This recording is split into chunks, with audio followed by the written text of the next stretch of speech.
be quiet, because your dad's going to do a song about his favorite subject. All right, Dad.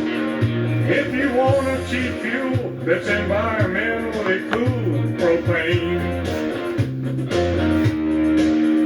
If you want to cook out, for me, there's no doubt it's propane. Please go buy, please go buy, please go buy propane. Daddy, can I have my tape recorder back now? Ladies and gentlemen, As soon as I finish these two verses, now go it's the greatest YouTuber of all time. If you got heat and middle blues, then I've got some good news. Propane. We're back with another one. It's nostalgia. It burns efficient and clean. Just watch that. Propane. Propane. Please go buy, please go buy, please go buy propane. We're back. Daddy, you make a lot of money off this record. Are you going to get your urethra fixed? Bobby, you shut up about my medical problem. Man, see what that thing on propane song, man. Tell you what, I think you were saying remind me of that man thing on saying some record, man. Go back. Talking about that propane. Please go buy. Propane. Well, that's it. For all your propane and propane accessories, come to Strickland Propane. Okay, we're back with another one. And today, I want to talk about how fucking stupid the Tate brothers are. Like, man, this is a new subject on the show. I just watched Tristan talk about how you should finance a fucking Bentley. And partially the Tate brothers are like to blame for how fucking stupid society is. Like, the illusion of just mass wealth and like what people with money actually do is like so disconnected, man. So disconnected. Of like, he was telling people, hey, I mean, if you're 24 and you're making some good money, you should take out a loan on a Bentley. No, the fuck you should not, bro. Like, I'll be the first one to tell you that on this channel. Do not take out loans for cars you cannot fucking afford. Okay? And even if you can't afford them, don't take out loans for cars that you can barely afford. Like, it's a tale as old as time. Unless you're Tristan Tate and you have multi-millions of dollars, I'm talking 15, 20, 30 million dollars plus, then sure, get your fucking Bentley. But that's just a different world, man. It's a different world. And even then, you shouldn't do it. Because if you ever fall off or go to jail like Tristan did, you'll wish you didn't buy that Bentley. Trust me. Trust me. You know how much money I've wasted? Because I went from being really rich to really broke to really rich again. And I'm telling you, when you go from being rich, wasting shit tons of money on stupid shit, to poor, you really regret every stupid fucking financial decision you've ever made. And I feel like everyone should, as much as I hate for people to be poor, I feel like everyone should go through that at least. Of like being rich, so you see what having a lot of money's like, and learn how to manage it, and then being poor, and then being rich again. Like, because when you're rich again, you don't let anything take your wealth. And you don't waste your money on stupid, unnecessary bullshit. Of like, don't spend $100,000 plus on a car, dude. Just get a fucking Camaro like everybody else. Get a Mustang like everybody else. Get a nice V8. If you're going to get a fucking car. You know, you can get them for 20, 30 grand used. Do something like that. You're getting to enjoy the sports car its entire life. They're fun as fuck. A V8 car is a V8 car. And enjoy it. Or a V8 truck's a V8 truck. Don't go spending hundreds of thousands of dollars on any fucking car. They're not worth it. It's the stupidest thing you can ever do. Especially to go in debt. For one, don't fucking go in debt on vehicles. Stupidest fucking thing ever. That's one thing I can agree with Ramsey on. That any money, big money you spend on cars, you could invest in gold and silver or Pokemon or Bitcoin. That's your available funds that help you grow money into more money. You don't want to spend it on a car. You don't want to spend it on a big-ass house you don't need. Trust me, I've already done that. You know, like I've already bought a big-ass house I didn't need. And I regret it sometimes. I don't regret it because I love having a big house. But there are some days where I do regret it because I'm like, damn, that money could have been used to make a lot more money. But at the same time, I'm glad to have a big-ass house paid off. So it is what it is. But I don't recommend buying a house you can't afford either. Like, and one of my subscribers really called what my point is of this video is live like you're broke. Because if you start living like you're a Tate brother, you're not going to live for very long with any money. It's true that if I wasted all my money on Bentleys in 2024, 2025, now you're in an environment you never even predicted, 2026, where times are a lot tougher. It's really harder to make money than it was 5 years ago. I guarantee you people 5 years ago that had all kinds of money did not realize how hard it would be today in 2026. I can promise you that. All the people that were making easy money, maybe in real estate or selling cars, they didn't realize how tough it would be today. Almost everything you do to buy and sell something, you're losing money. Like, the quick flip days are done. They are done in almost every industry until we see, like, home prices come back down. We might see a 40% drop in real estate here in the spring, which I'm very interested to see what happens. I think we're going to see silver and gold go up and real estate completely go down. But now I want to get to the next part of my video is talking about hedging your money. And there's a debate right now. I don't know if you guys watch Prosperity Pass. I like the guy. He's a smart guy.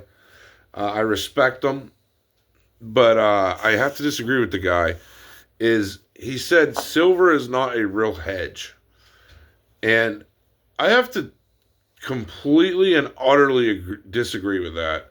That silver is a better hedge than gold. And I'll explain what I mean and what qualifies something as a true hedge. And we're going to break it down. So, a true hedge is something that was cheaper,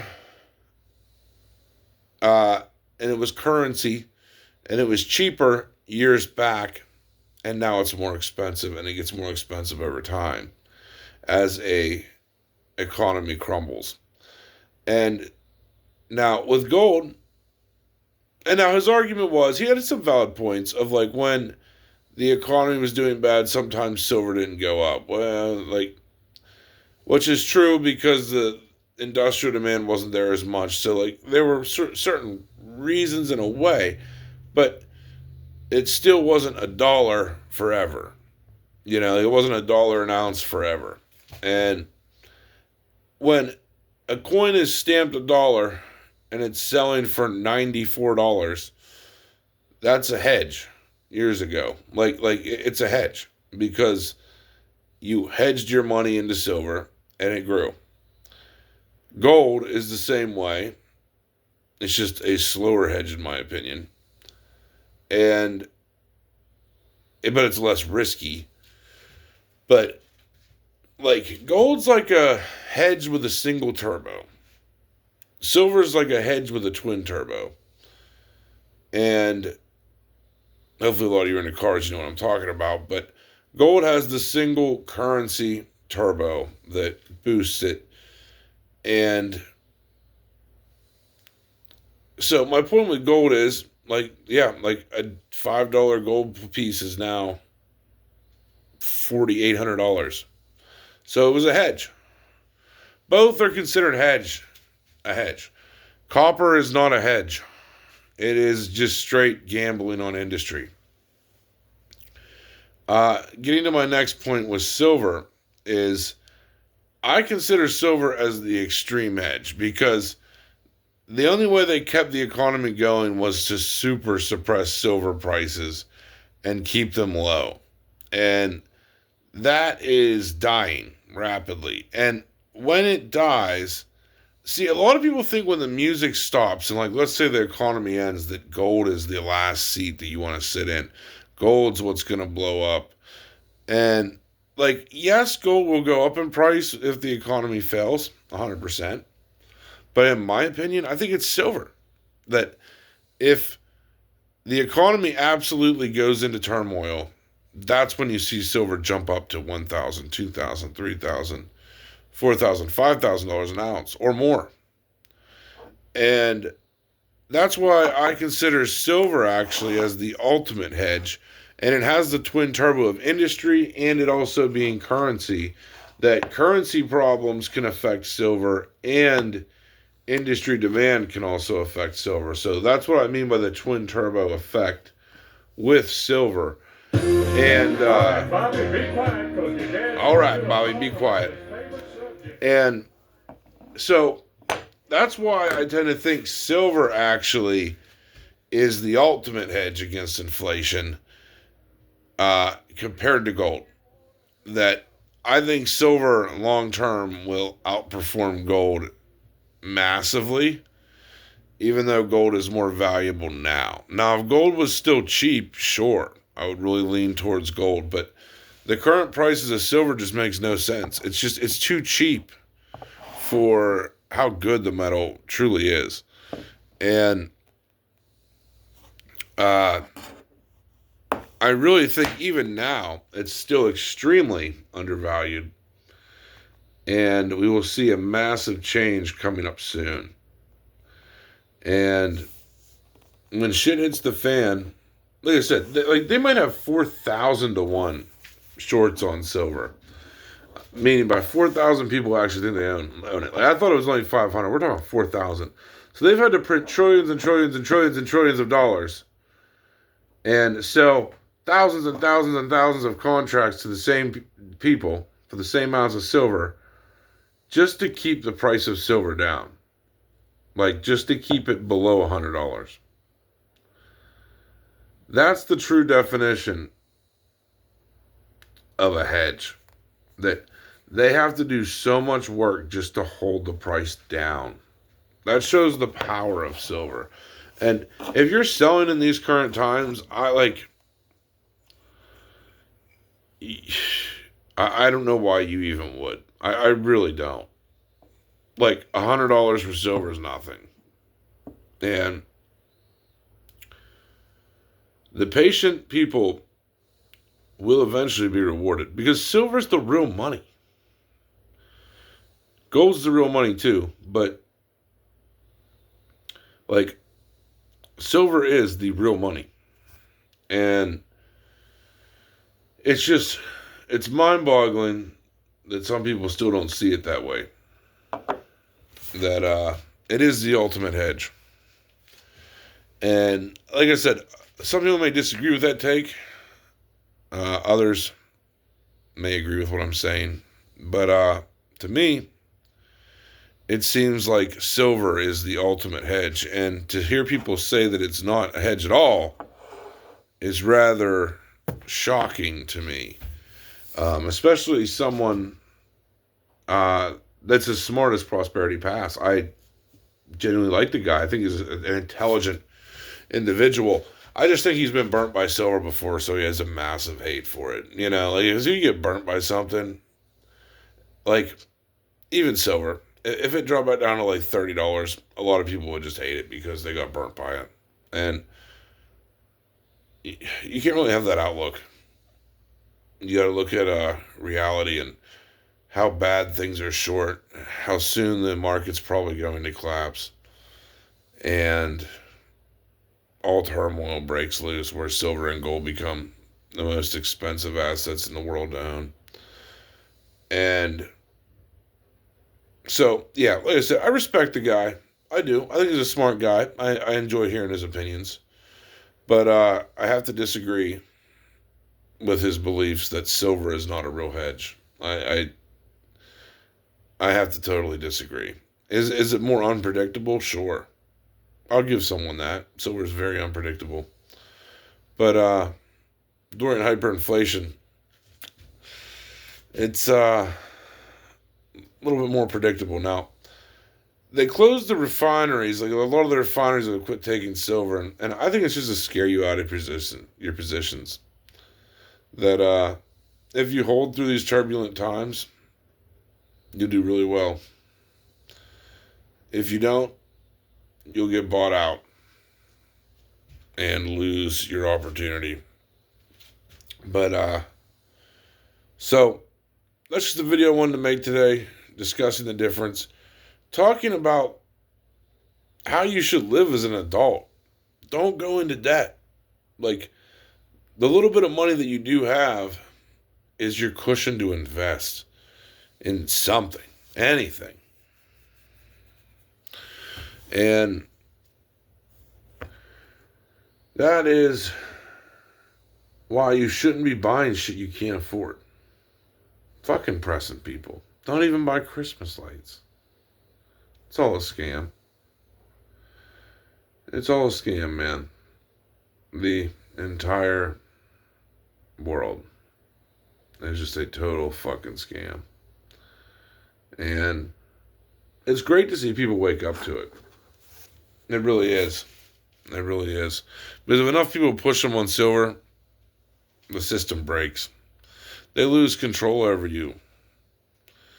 They lose control over the generations below us. I mean, the younger generations have just nothing to lose at this point.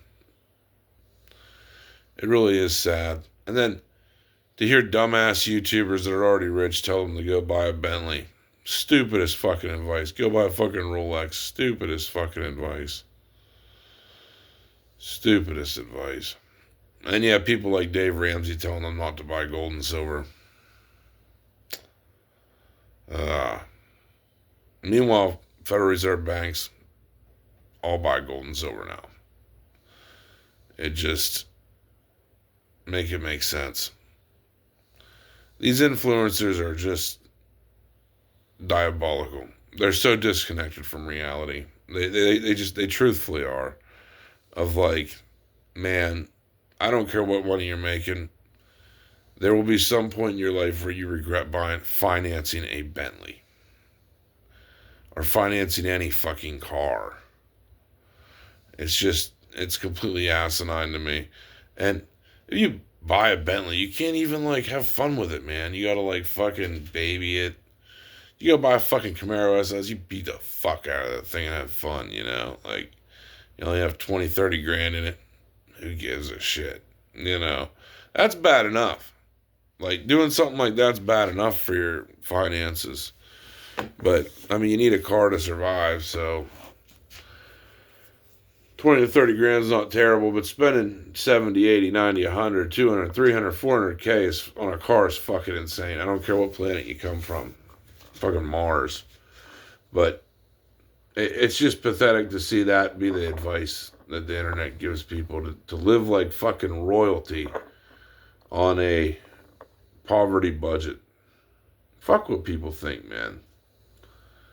Your investments are what will eventually dick slap everyone in the face anyway. Not the debt you get in to show off in a car. Who cares? You know, people give a fuck about a car you drive. No one gives a shit. No one fucking cares. You know? Like, whenever I started buying nicer cars, no one fucking cares, man. They don't give a shit. No, the only time I've ever had people come up, they're like, oh, yeah, I used to have one of them, or, like, other than that, most people don't care. It doesn't matter. Women don't fucking know the difference either. They don't fucking care. It's, It's not about the car. But it's the same thing with houses. And I've had this discussion with people before. Why buy a fucking $400,000 or $500,000 house when you can't afford it? You know, it makes no sense. You're setting yourself up for failure. You have to make sure the numbers work. And the numbers don't work when you live an extravagant life. Even if you have extravagant money coming in, it can be devoured really quick. And we've talked about this in other videos before. That extravagant money could disappear extravagantly fast if you're not investing and you're not being cautious about it. That you don't realize the opportunity cost that you face is if you go buy a $200,000 Bentley or whatever the fuck a Bentley costs. I don't even know. I don't even look. You are the poor. You know, like I look at someone as a Bentley as genuinely a poor person because they wasted their money on stupid ass cars. And quite frankly, like, I don't know, let's just say a Bentley's $200K. You bought one 2 years ago. Instead of buying silver. You put $200K in silver, you could go buy 3 Bentleys. 4 Bentleys. Instead, you chose to have the car now. That's the damage, my friends, that you face, is having to have a physical item now from this world. You don't want anything from this world besides the things you're going to invest in to grow money. And,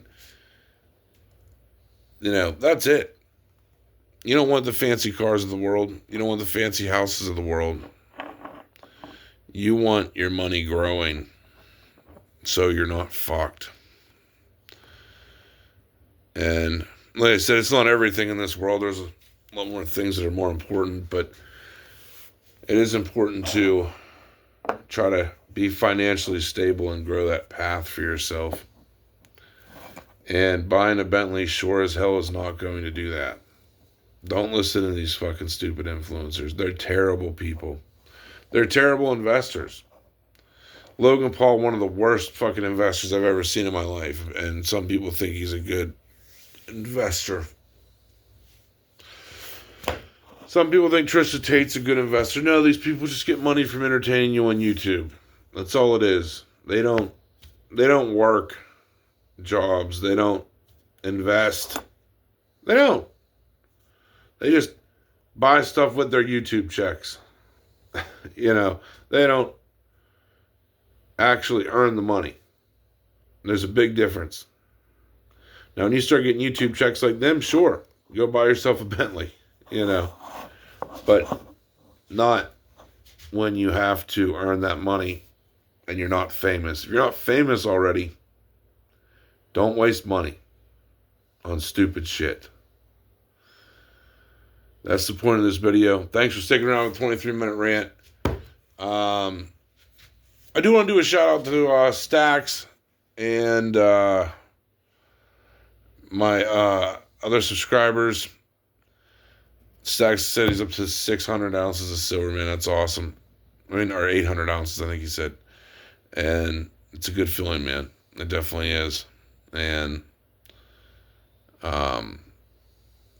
you know, it is a good feeling and to hold. And yeah, like him saying, you know, like it's one of the only things I've done right in life. I think we've all been there before, of us all feeling like it's the only thing we've done right in life. But it does feel good. That's for sure. Anyway, be patient, my friends. Be patient. Hang on to your medals and sit back and enjoy the show. That's all we have for this one. Hope you enjoyed it. We're out.